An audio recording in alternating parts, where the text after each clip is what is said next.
Hello and welcome back to Buckle Up. I'm Harry King and this is the brand new Honda CR-V, which historically has been Honda's best-selling car. So have they done as good a job with this one? Okay, so we'll start as usual here at the front. First thing, huge badge. Look at that next to my hand. Huge grille in general. They've massively changed the styling of the CR-V for this latest generation. Honda attempt to tell you that it's an evolution, but for me, this is revolution. I do think it's a rather handsome brute. For the first time in a long time, I don't think the CR-Vs look good since the second generation, but I like the styling of this one. Massive, square, flat bonnet, which might be slightly unnecessary. Obviously, it looks great from a styling perspective, but I do just want to show you, if I open up said bonnet, sort of this much of the car is unnecessary. But it looks great, so who cares? Let's see how it looks on the side. You can really see now from the side just how long this bonnet is. Down here, we come to the wheels. They're 18 inches, and that's your choices. 18-inch wheels only. Fantastic decision from Honda there. Look at that sidewall. This is what a car should look like. It should have travel in the wheel. Also, the wheels themselves look quite nice on this high specification. They come in black. You also get black mirrors. Under here there is a camera. There's cameras all around this vehicle. This has Honda's most advanced safety 360 Vision Pro whatever max safety system on it, so that you know you and your family are safe. Obviously it's a 5-door. Another lovely squidgy tyre back here. And then, moving around the back, you'll find these rear lights that Honda claim are instantly recognisable from the previous generation.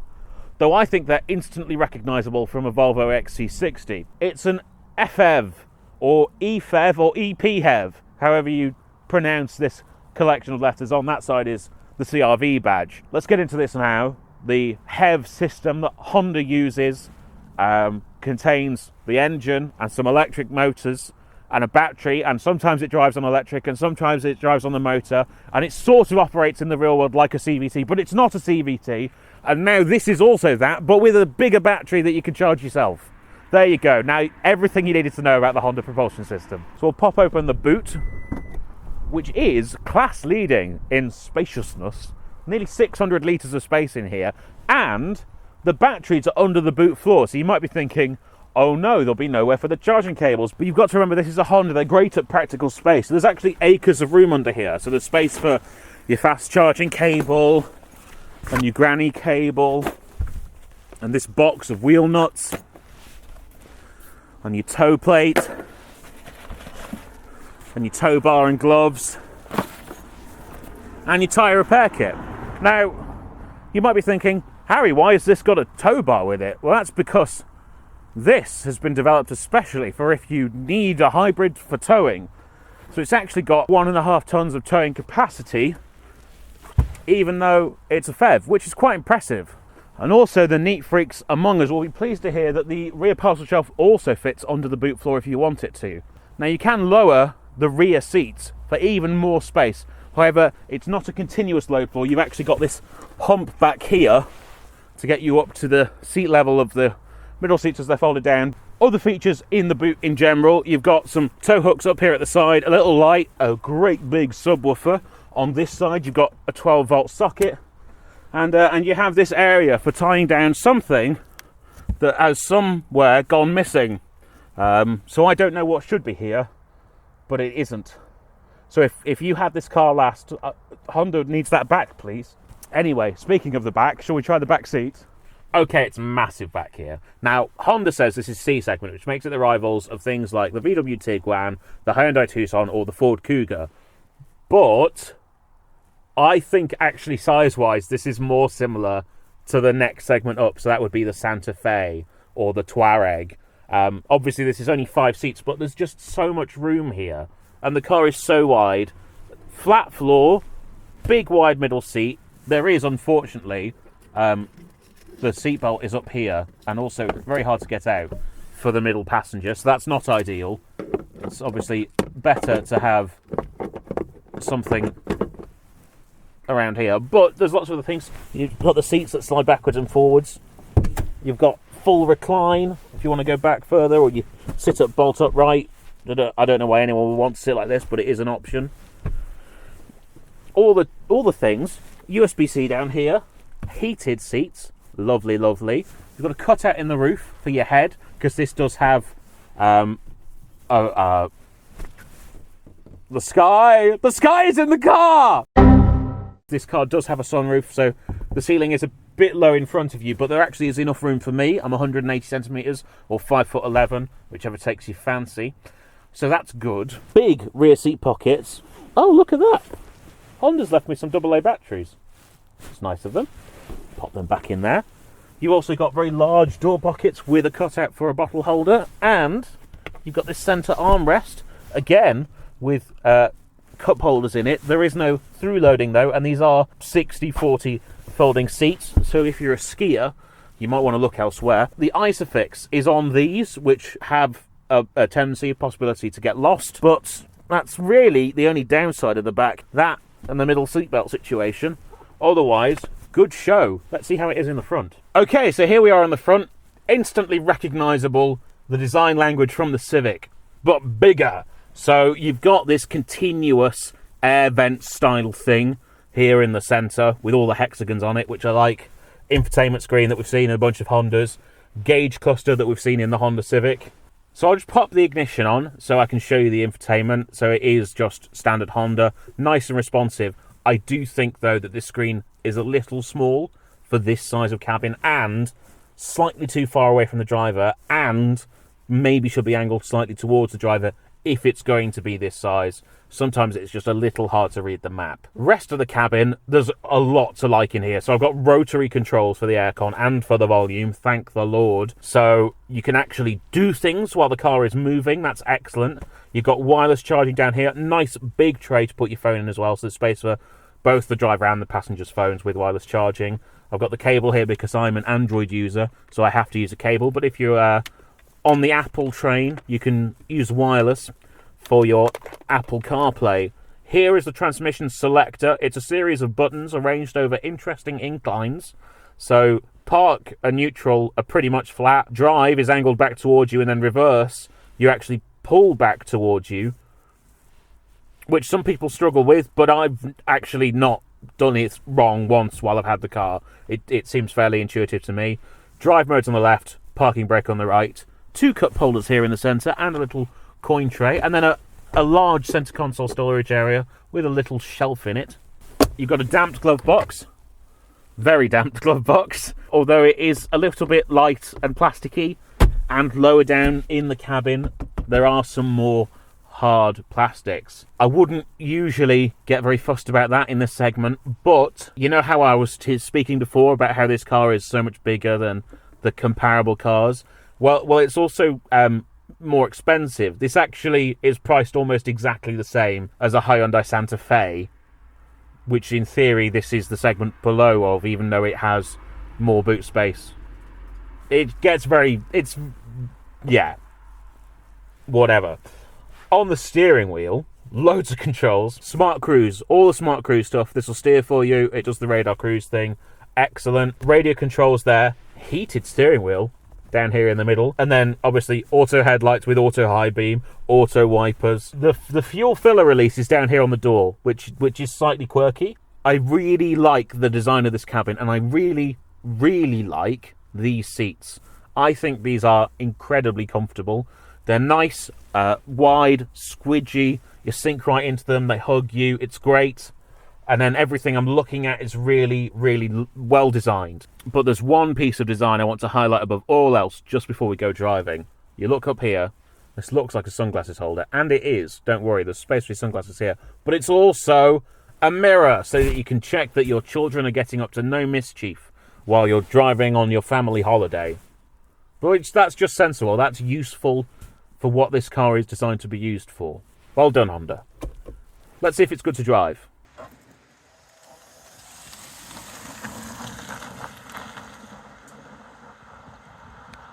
So, driving the Honda CR-V E-Feb. Let's start with some basic figures. 335 newton meters of torque, 180 horsepower, and a claimed 0 to 62 time of 9 seconds.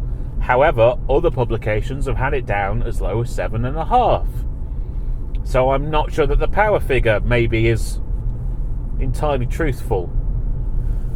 The thing to know outside of those power figures is this feels like it has plenty of power. There's go in it, and the response is good. Now, with this, obviously, you charge it up, and then you can have up to 50 miles of EV range, and you can lock it in EV, and it's got a false stop on the accelerator, which means unless you push through that, it will always stay in EV mode, which is very good. Or you can have it in smart mode, where it will just use the EV when it thinks around town, wherever else, and on the motorway you'll have everything working in conjunction. Or you can have it in save. Say you're doing a long motorway journey with city driving at the end, you could save your EV range for the end, for the city driving section of your journey, and still enjoy decent economy on the motorway. Let's get on to economy next. Over my duration of this car, I've driven it 200 miles so far, and I've managed 33 mpg, which is fine for a big petrol SUV, but I feel like I would get slightly better economy from a Hyundai Tucson. But my favourite thing, I'll be honest, is this just has no pretensions of being sporty in any way. It's got the massive tyres, it's got these great big armchair seats, and just such a beautiful ride quality. I mean, there's roll galore. This thing wallows about like an old land yacht, and it's wonderful. It's just comfortable. It's a family vehicle. It doesn't need to set a lap time. There's a sports mode. All that seems to do is make more noise in the cabin. But I would keep it in normal. There is a tow mode as well if you want to get the maximum tow range out of this. Otherwise you've got normal, eco and snow. And then the Smart Cruise stuff is great. I've got a heads-up display and everything. If you turn the Smart Cruise on, the dials kind of roll up and flatten out, and then it tells you both on the heads-up and down here what's going on. So I can lock it in. It's now steering for me. And this system's so good. I'm on a British A road with a mud left-hand curb. It's tracking true, and look, it's just steering for me, and that's amazing. It's a really, really good system. I can set the distance here. It's all very simple, straightforward. Really, really excellently done. And I'm not certain, but I think the steering wheel must have a haptic sensor in it rather than a physical weight one, because as long as I keep my hands in contact with the wheel, it doesn't seem to get cross with me. Because you often have to do sort of this in a self-driving car for it to keep self-driving for you, which is a bit irritating. But this one just seems to do it, which is quite good. Anyway, I'll brake now. I'll turn all of that off. Also, the tiny little car in the centre of the screen lights up with your lights as they are in real life, so it's indicating and braking on the screen, which is just, it's a nice bit of attention to detail. And the steering, actually, it's really direct. It's just really pleasant to use. I don't think there's any getting around the fact this is a big car, though. It feels like a D-segment crossover, because it's the size of a D-segment crossover. Now, there's upsides and downsides to that. I do feel like I'm quite tight in this lane at the moment. I still fit in the lane fine, but depending if you feel confident driving like that, it's up to you. But it feels super planted, stable on the motorway, very, very comfortable. It's a brilliant car for doing a long commute in with the self-driving function. And if you do city commuting, it'll do it all in EV. You won't spend any money on petrol. If you're doing a longer motorway commute, though, that's really when the economy starts to suffer. So maybe I would look elsewhere. But this system in general, and it's quieter than any other Honda e-HEV system I've been in. It seems like the engine is not being put under as much pressure, or there's better soundproofing, but I'm just not noticing it. Now, flat out, you will eventually notice a sort of CVT nature to the engine note. It'll get up to maximum revs and it'll stay there. But that's so rare in normal driving. 99% of the time, I'm not bothered by how this is being propelled, and it's so responsive and feels so torquey that it's not a concern, it's not an issue. Now, this is clever. So to explain the EHEV thing, basically there's an engine, and most of the time the way the propulsion is occurring is either from the battery or from the engine spinning. You're generating electricity, and that's driving an electric motor which is turning the wheels. There is also a sort of final drive ratio that involves a physical connection between the engine and the wheels with a lock-up clutch, and that provides you better economy at motorway speeds, because motors aren't as efficient at motorway speeds as a combustion engine can be. So the idea is you're always eking the most efficiency out of the engine depending on what the road speed is. Now with this, you also get a second direct drive gear from the engine, which is lower, and that helps with towing, it helps with low down grunt and responsiveness. And as well as having two actual real gears, the HEV system will pretend to have gears when under hard acceleration in order for you to feel like it's a normal gearbox. The other thing you get in this is you get, as part of your drive, you get D/B, which is braking, pre-gen, although I like to think of it as drum and bass. So if I go into B mode instead of D mode, I then have these flaps where I can adjust my regen braking, which is good. I like this. This needs to be in more cars with regen fitted. So that's all really good. It's just such a clever system. And you get the bigger battery with this one, so it can run on EV for more of the time. So to wrap up the drive dynamics, super soft, super comfortable, nice and quiet, refined on the motorway, not trying to be sporty, just completely comfort oriented, and I love it for that. So let's park up and do a bit of a conclusion.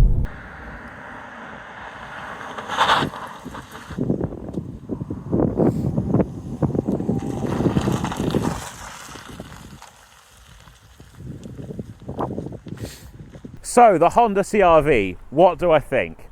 Well, it's a really, really good car, very competent, so comfortable.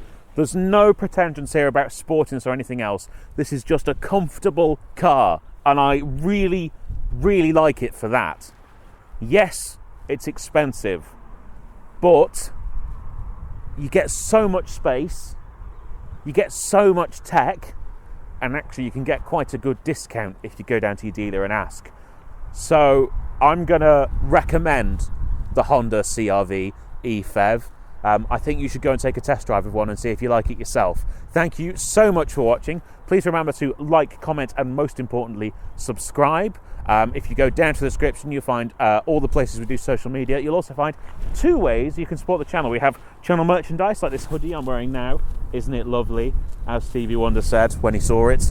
And we also have channel memberships right here on YouTube. You can go down and join and become a channel member here. So please go and do one or all of those things, and I will see you next time. Bye-bye.